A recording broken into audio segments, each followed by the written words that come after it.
Shalom teman-teman semuanya. Hari ini kita akan menyaksikan diskusi singkat antara Bang Edis dan Bang Abdul terkait siapa nabi terakhir itu. Dan ini sangat sederhana teman-teman ya. Mari kita saksikan. Nah, kalau Muhammad itu nabi terakhir, ya, Iya. lantas kenapa? Mengapa yang akan datang itu justru atau malah Nabi Isa? Bagaimana dikatakan Muhammad itu terakhir? Nah, setelah dia masih ada nabi lagi. Silakan. Ya. Jadi siapa nama tadi? Edis. Edis. Edis, kalau untuk bertanya soal itu, tanya sama Ustadz Yusuf malam tadi.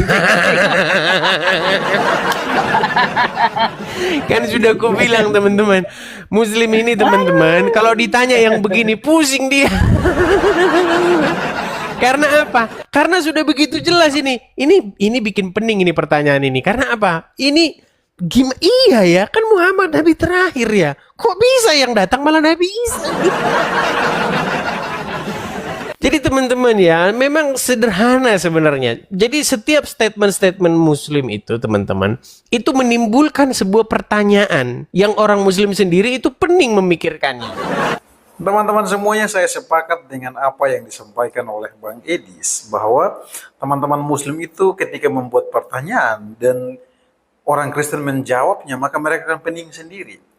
Pertanyaan yang mereka sering buat adalah Al-Quran itu menggenapi, menyempurnakan Alkitab. Oleh sebab itu mereka hanya percaya kepada Al-Quran sebagai firman Allah. Padahal di dalam Al-Quran sendiri memerintahkan mereka untuk membaca Taurat, Zabur, dan Injil. Nah, Taurat, Zabur, dan Injil itu bisa didapatkan itu dalam Alkitab, tidak ada di tempat lain. Itu pertama. Kedua, mereka mengatakan bahwa nabi terakhir itu adalah Nabi Muhammad.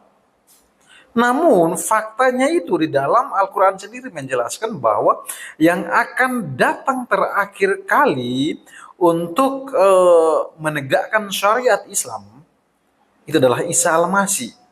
Nah, hal ini senada dengan apa yang diceritakan oleh Alkitab, bahwa Alkitab Isa Al-Masih atau Yesus Kristus yang akan datang terakhir di akhir zaman untuk menghakimi manusia. Oleh karena itu teman-teman, saya mau sampaikan bahwa Alkitab dari Kejadian sampai dengan Maleakhi, kitab Perjanjian Lama dan Perjanjian Baru, semuanya sepakat bahwa Yesus Kristus yang akan menghakimi manusia. Ya kan? Yesus Kristus telah dinubuatkan sejak awal di dalam Perjanjian Lama dan tergenapi di dalam Perjanjian Baru, dan akan tergenapi lagi ketika akhir zaman nanti bahwa Dia yang akan menghakimi manusia. Itu fix teman-teman.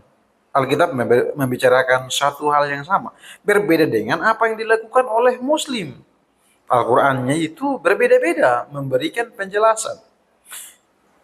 Bukan hanya ini teman-teman yang membuat mereka pening. Banyak hal terkait Isa Al-Masih disalibkan atau tidak, itu pun mereka pening sendiri. Terkait siapa nabi terakhir, mereka pening sendiri. Terkait apakah Al-Quran itu kitab penyempurna, mereka pun pening sendiri. Karena tidak ada yang konsisten teman-teman. Ketika kita bertanya dan mengejar mereka terkait pertanyaan-pertanyaan ini, maka mereka akan kebingungan. Terakhir yang mereka lakukan adalah melakukan serangan-serangan yang tidak berbobot dan tidak tepat pada sasarannya. Itulah yang dilakukan oleh Muslim. Maka dari itu teman-teman, untuk melihat satu cerita yang utuh, datanglah kepada Alkitab. Baca siapa sih Isa Al-Masih itu? Siapa sih Yesus Kristus itu? Jelas itu teman-teman. Gak ada bilang, oh tiba-tiba Isa Al-Masih masih bayi, dia membuat mujizat. Enggak.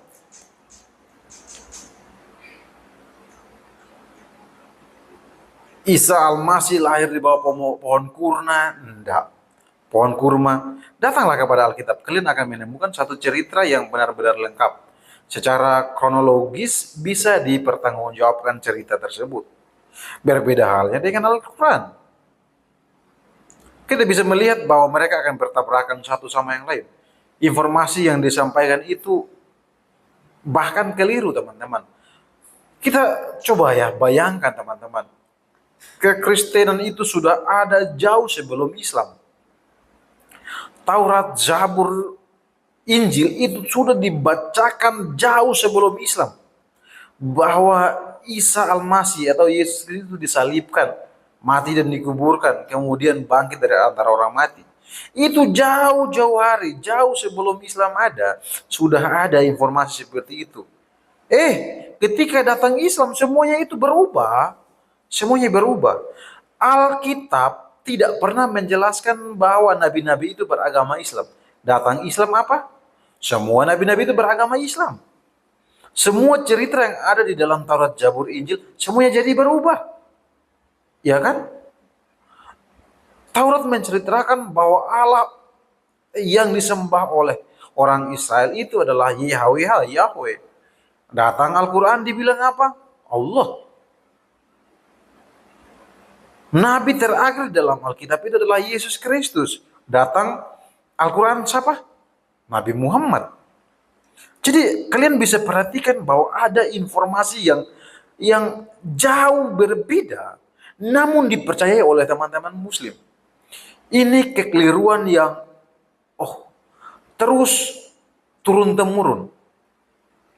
Datang satu Islam ini didoktrin habis-habisan bahwa Taurat, Zabur, dan Injil itu sudah tidak ada lagi, tapi sudah disempurnakan oleh Al-Quran. Jadi orang-orang itu dalam menurut saya ya diputar balik gitu loh, dibodoh-bodohi seperti itu untuk percaya bahwa Islam yang paling benar. Padahal semua yang ada dalam itu adalah hasil dari klaim. Klaim ini, klaim itu, klaim ini, klaim itu, dan diulang-ulangi terus antar generasi. Sehingga apa? Mereka mempercayai satu cerita yang tidak bisa dipertanggungjawabkan. Itu pendapat pribadi saya, teman-teman ya. Bisa kita diskusikan. Saya beranjak dari cerita tadi, Bang Idris sama Bang Abdul ini. Bang Abdul sendiri sebagai orang Islam tidak bisa menjawabnya. Dia mengatakan bahwa pergilah tanya kepada ustaz kami. Nah, ini membuktikan bahwa memang nggak bisa dikonfirmasi gitu loh. Nggak bisa dikonfirmasi. Jadi teman-teman, saya mau katakan bahwa marilah kita gunakan akal sehat kita untuk beragama. Gunakan akal sehat kita untuk beragama. Jangan percaya sesuatu yang hasilnya itu dari hasil klaim. Nggak bisa. Kita harus bisa membuktikan bahwa apa yang kita percaya itu benar, sesuai dengan sejarah. Karena apa? Kita hidup di zaman sekarang. Alkitab dan Al-Quran itu sudah jauh-jauh hari ada toh. Otomatis bagaimana kita bisa membenarkan ini? Harus terkonfirmasi oleh sejarah. Nah, apakah Alkitab ada sejarahnya? Ada tulisan-tulisan yang membenarkan itu? Oh, jelas ada. Banyak sekali bukti yang membenarkan Alkitab. Banyak sekali bukti yang membenarkan tulisan-tulisan dari Alkitab. Nah, apakah di dalam Islam seperti itu? Ada sejarah yang membuktikan bahwa Al-Quran itu benar? Saya tidak tahu dalam hal itu, teman-teman ya.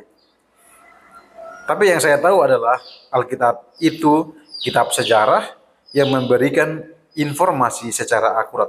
Tuhan Yesus memberkati.